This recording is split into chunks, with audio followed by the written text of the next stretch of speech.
che può far vincere il movimento, perché oggi quello di cui ha bisogno il Veneto è esattamente questo. Perciò ci sarà Roma, ma soprattutto la notte dell'onestà sarà in Veneto. Sarò io, saremo tutti quanti noi, saremo i nostri amici, sarà la notte dell'onestà, non sarà la notte del Movimento 5 Stelle, sarà la notte di tutti i veneti che dicono basta, è ora di cambiare questa classe politica. Allora preparatevi, tenetevi pronti, togliete gli impegni dall'agenda, 24 di gennaio, signori, tutti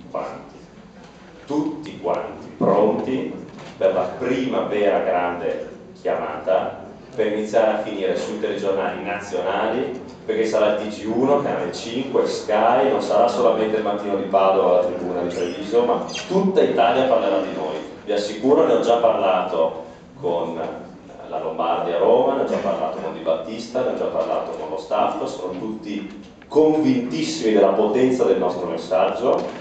Il dispiegamento di mezzi sarà assoluto e totale, ci credono in noi, adesso è il momento di stupire tutti gli italiani. Grazie.